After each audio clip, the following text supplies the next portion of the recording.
اذان دا د شعائر اسلام نه دی، اذان دا د شعائر اسلام نه دی. کم سړی اذان کوي دا سړی دی خپکیږي نه، دا دومره معتبر سړی دی، دومره معتبر سړی دی چې نبی علیہ الصلوۃ والسلام فرمایل کم سړی چې 12 کاله اذان وکي، سونا 12 کاله اذان وکي، وی الله رب العزت د پارا پروانه ولیکي چې دې سړی باندې جهنم حرام دی، دا سړی به جنت ته ځي. الله رب العزت د پارا جنت ولیکي الاټی کې د بس موږ چې مکالو کنه ولکه ویلې کرا بس یو سړی وی چې یار 12 کاله مې نه دي پوره کړی نشم کوله 12 کاله تانیت خو کړی دی کنه تانیت کړی چې سونه دی وکړو الله رب العزت به الله اجر درکړي.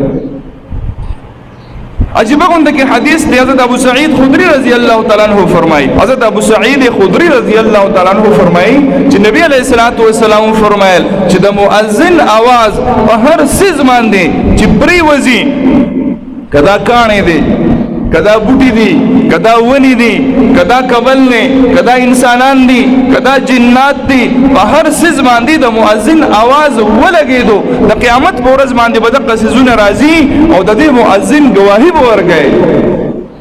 او الله رب العزت قرآن مجید کې فرمایي ومن احسن قولا ممن دعا الى الله، د هغه سړي نه خسته आवाज د چا کې دي شي، د هغه سړي نه خسته خبره د چا کې دي شي ممن دعا الى الله، څوک چې خلق الله طرف ته رابلي. مؤذن سوی الله اکبر الله اکبر.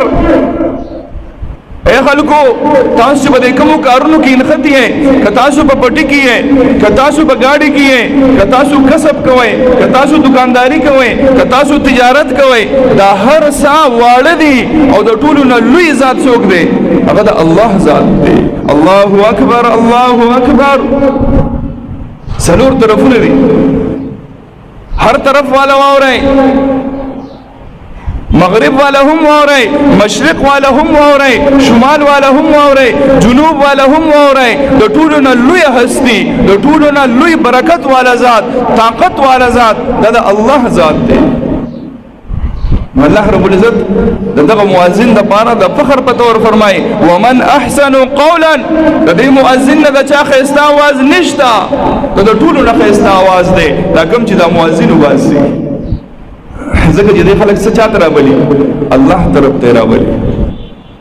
مؤذن چې اذان شروع کړي د شیطان سره سخت دښمنی، د مؤذن سره د شیطان سخت دښمنی. ودا شیطان چې کله د مؤذن आवाज اوري وې دې هوا خارجي او منډي وې تختی، هوا خارجي او منډي وې تختی، نشي ټینګې دې د مؤذن आवाज ته.